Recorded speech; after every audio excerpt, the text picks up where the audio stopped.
আজ 1 আগস্ট টাকা ঢোকা শুরু। যাদের এখনো টাকা ঢোকেনি তারা কাল 2 তারিখ কিংবা 3 তারিখের মধ্যে টাকা পেতে এক্ষুনি করে ফেলুন এই কাজ। যদি আপনিও এখনো অবধি অন্নপূর্ণা ভান্ডারের আগস্ট মাসের কিস্তির টাকা আজ 1 তারিখ হয়ে যাবার পরেও না পেয়ে থাকেন, তাহলে একমাত্র একদম চিন্তা করবেন না। শুধুমাত্র এই দুটি কাজ আপনি করলেই আগামী 2-1 দিনের মধ্যেই টাকা ঢুকবে আপনার ব্যাংকে। তো প্রথমে কাদের কাদের টাকা পাঠানো হচ্ছে, যারা প্রথম কিস্তি দ্বিতীয় কিস্তির টাকা পেয়েছেন তারা তৃতীয় কিস্তির টাকা পাওয়ার জন্য কি করতে হবে, যারা এখনো একবারও কোনো কিস্তির টাকা পাননি এবং বহুদিন হলো আবেদন করে স্ট্যাটাস আটকে রয়েছে, তাদের সকলের জন্য দুর্দান্ত খুশির খবর দিল সরকার। যদি আপনি অনলাইনে আবেদন করে থাকেন কিংবা অফলাইনে আবেদন করেও এখনো ঢোকেনি 3,000 টাকা, তাহলে আপনাকে করতে হবে এই দুটি কাজ। আর এই দুটি কাজ আপনি করলেই আগামী 2-1 দিনের মধ্যে ঢুকে যাবে আপনার টাকা। যদি আপনিও চান এই আগস্ট মাসে আপনার টাকা ঢুকুক, তাহলে অতি স্বল্পক্ষণের ভিডিও মোটেও স্কিপ না করে প্রথম থেকে শেষ পর্যন্ত অতি মনোযোগ সহকারে দেখতে থাকুন। আপনারা দেখছেন টেক্সারিং অনলাইন। ভিডিওটি শুরু করার আগে একটা লাইক করে দিন, বেশি বেশি করে শেয়ার করুন। চ্যানেলে আপনি নতুন হয়ে থাকলে অবশ্যই সাবস্ক্রাইব করে বেল আইকনটিকে অন করে রাখবেন। আর আপনি আজ টাকা পেয়েছেন কিনা কমেন্ট বক্সে ইয়েস অথবা নো লিখে জানিয়ে দেবেন। তো বন্ধুরা, আজ 1 আগস্ট থেকেই অনেকেই তাদের ব্যাংক অ্যাকাউন্টে অন্নপূর্ণা যোজনার তৃতীয় কিস্তির 3,000 টাকা পাওয়ার অপেক্ষায় ছিলেন। ইতিমধ্যেই বহু উপভোক্তার অ্যাকাউন্টে টাকা জমা পড়তে শুরু করেছে, তবে এখনো অনেকের অ্যাকাউন্টে টাকা আসেনি। তাই যাদের টাকা এখনো ঢোকেনি তাদের জন্য সুখবর, কালকের মধ্যেই ঢুকবে টাকা যদি আপনি এই কাজটি করে রাখেন।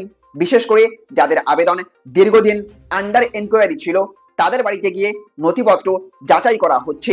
অনেকের ক্ষেত্রে সেই যাচাই সম্পূর্ণ হবার পর স্ট্যাটাস পরিবর্তন হতে শুরু করেছে।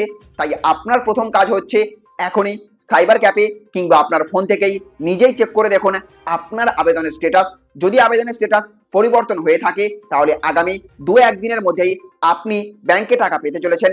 অনেকেই ভাবছেন আজ টাকা না এলে তাহলে কি আবেদন বাতিল হয়ে গেল? এর উত্তর হলো সব ক্ষেত্রে কিন্তু নয়। টাকা ক্রেডিটের কাজ ধাপে ধাপে সম্পন্ন হতে পারে। তাই আজ না এলেও আগামী কয়েকদিন নিজের ব্যাংক অ্যাকাউন্ট নিয়মিত চেক করুন এবং আবেদন স্ট্যাটাসও নজরে রাখুন।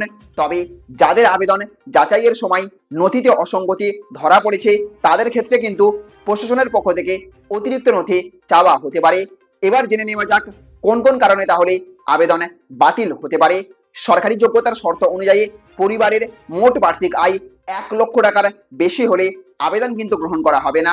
এছাড়া যে পরিবারে কোনো সদস্য সরকারি চাকরিতে রয়েছেন, সরকারি পেনশন পাচ্ছেন, আয়কর দিচ্ছেন অথবা পরিবারের 3টির বেশি পাকা ঘর রয়েছে, সেই পরিবারও কিন্তু এই প্রকল্পের সুবিধার আওতায় থাকবে না।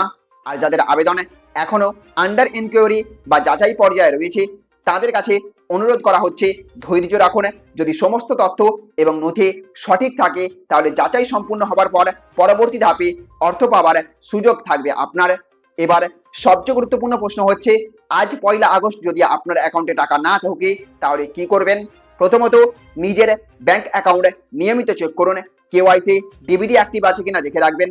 দ্বিতীয়ত আবেদন স্ট্যাটাসে কোনো পরিবর্তন হয়েছে কিনা আপনি দেখবেন। তৃতীয়ত যদি আগে আপনার বাড়িতে ভেরিফিকেশন হয়ে থাকে তাহলে আপাতত আপনি অপেক্ষা করুন। তো বন্ধুরা, আপনাদের অ্যাকাউন্টে কি আজ অন্নপূর্ণা যোজনার 3,000 টাকা ঢুকেছে নাকি এখনো অপেক্ষা করছেন? কমেন্ট করে অবশ্যই জানাবেন। ভিডিওটি ভালো লাগলে একটা লাইক করবেন, বেশি বেশি করে শেয়ার করবেন সমস্ত মহিলাদের কাছে এবং চ্যানেলে নতুন হয়ে থাকলে এমনই আপডেট অন্নপূর্ণা যোজনা থেকে শুরু করে সরকারি প্রকল্পের নতুন নতুন আপডেট সবার আগে পেতে আমাদের এই চ্যানেল টেক্সারিং অনলাইনটিকে সাবস্ক্রাইব করে বেল আইকনটিকে অন করে রাখবেন। ভালো থাকবেন, সুস্থ থাকবেন। Thank you friends, thank you for watching.